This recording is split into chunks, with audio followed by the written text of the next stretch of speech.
What if the hardest thing you ever lived through quietly made you one of the most perceptive, emotionally intelligent people in any room? Not by accident. Not as a silver lining. But because your brain, under pressure, under pain, built something most people never develop at all. Psychologists have a name for it. It's called traumatic intelligence. And by the end of this video, you're going to recognize it in yourself. Here's something psychology is only beginning to fully understand. Trauma doesn't just wound people. In many documented cases, it also sharpens them, permanently, measurably, and in ways that carry real advantages throughout life. Research in developmental psychology shows that children who grow up in unpredictable or emotionally volatile environments often develop a heightened sensitivity to social cues, emotional patterns, and nonverbal communication. Their brains, specifically the amygdala and the prefrontal cortex, are wired early on to detect subtle signals that most people completely miss. This isn't a coping mechanism. It's a cognitive adaptation. And the result is a form of intelligence that looks almost invisible from the outside but runs incredibly deep on the inside. Here are 10 signs you carry it. Sign 1. You can read a room before anyone says a word. You walk into a space and something shifts in you, a quiet, automatic alertness.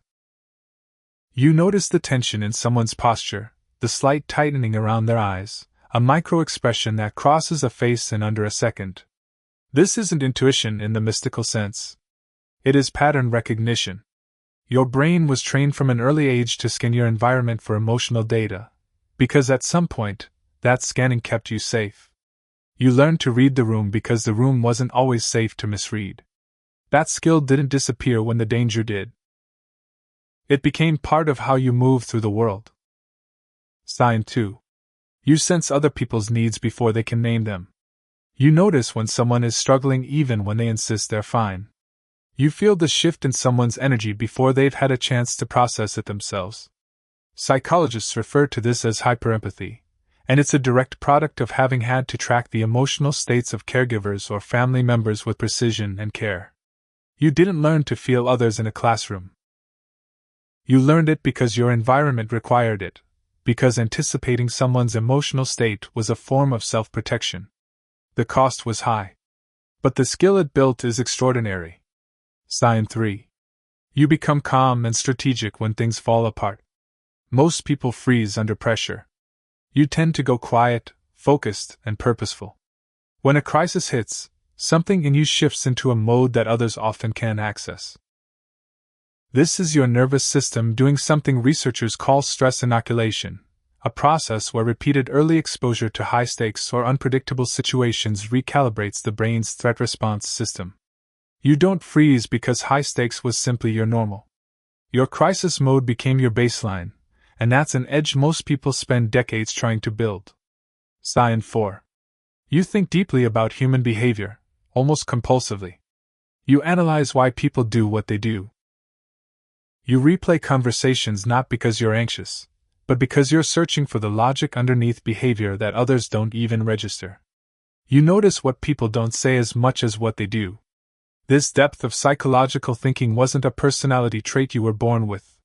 It was forged by years of trying to understand the unpredictable behavior of people close to you. You became a student of human nature because understanding people felt essential, not optional. That early curriculum shows up now as a kind of social fluency most people can't match. Sign 5. You have a highly developed, quiet self-reliance. You don't wait to be rescued. You assess what needs to happen and you build solutions independently, often without making a sound about it. This self-sufficiency can surprise people who know you, because it has an almost effortless quality. But there is nothing effortless about where it came from. When the environment in childhood wasn't reliably supportive, the brain learned to internalize resourcefulness as a survival strategy. Dependence felt risky, so competence became the default mode. You didn't choose to become capable. You became capable because the alternative wasn't available. Sign 6. You feel things at a depth others don't seem to access. Music hits you differently. A moment of injustice bothers you on a visceral, physical level. A small act of genuine kindness from a stranger can move you in a way that seems disproportionate to others but feels exactly right to you. This emotional depth is a hallmark of traumatic intelligence. The amygdala, which processes emotional experience, becomes highly sensitized to repeated emotional activation early in life. The result is a person who doesn't observe the world so much as feel it, at a frequency and resolution that most people simply don't have access to. It is not a flaw. It is a form of richness. Science 7. Trust is hard for you to give, but profound when you do. Your threshold for trust is simply higher than average, and people around you sometimes interpret that as coldness or distance. But cognitive psychologists describe this as adaptive skepticism. Your brain learned early that signals of safety weren't always genuine, so it built filters. Those filters work. They protect you from people who wouldn't be worth trusting.